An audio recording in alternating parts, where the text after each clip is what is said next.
Navážeme si smyčku na bok. Šátek mám na půl a přeložím si ho přes rameno. Rozprostřu. Mám krátký šátek, takže si hlídám střed. Mám ho malinko vepředu. Tak. Zadní část šátku beru dopředu, přes přední část a přední část přeložím přes rameno. Dávám si pozor, aby se mi šátek nepřetočil. Sunu si trošku níž. Tady mám nachystanou kapsu na lidušku.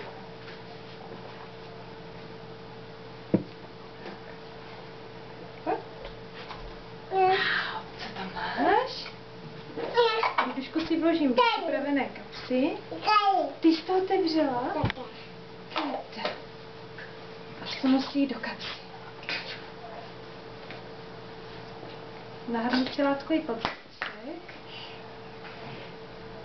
Necháme to tam? Nebo to chceš?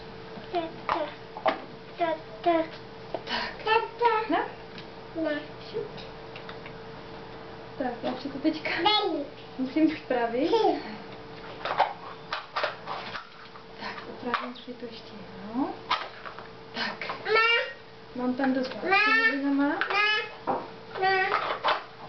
Vidím si zadní část šátku. Ano, máš krabičku. Krabička, ona nevoní. Nevoní. Tak. Zkontroluju chvílemi. Lidunko, počkej, já tam nevidím, Lidunko. Nemám mluvit? Lidunko. Tak, no. Počkej, maminka tady potřebuje mluvit. Tak, šátek se nám nesmí přetočit, pokud se nám přetočí, tak už se nám špatně dotahuje. Ano, tak sranda dneska. A začnu utahovat od spodního lemu postupně po celé délce šátek. Šátek nám pěkně klouže, krásně se nám dotahuje. Lidulinko, mamince to teďka nedělej. Tak, bác. Ještě uděláš bác? Šátek celý dotáhneme. A to samé ještě udělám s druhou stranou. Šátek si popravím tak, aby mě neškrtil, aby ho neměl úplně kolem krku. Já ti to za chvilinku dám, jo? Chceš křupku? Chceš? Ne? Tak. A utahuju i na druhé straně šátek.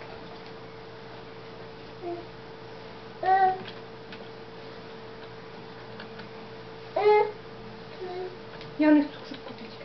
Liduška bude papat, jo? Milinko, ty papej. Nemáš chuť? Dneska se nenecháš oplatit? Tak já si potřebuji šátek ještě jednou pořádně, pořádně dotáhnout, aby byla Liduška na mě přilepená. Teďka jsme trošku divací.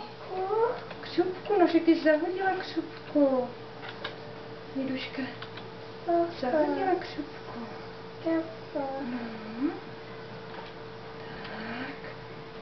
Ještě hodně. Tak. Když mám šátek dotáhlý, zavážeme pod zadečkem. Ty tak vyplazíš jazyček. Tak, pořádně utáhnu. Zavážu na 2 uzly.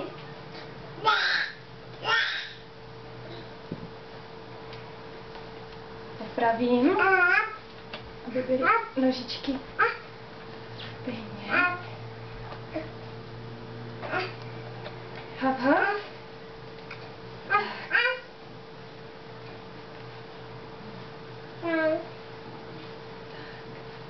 Tam je hap, hap.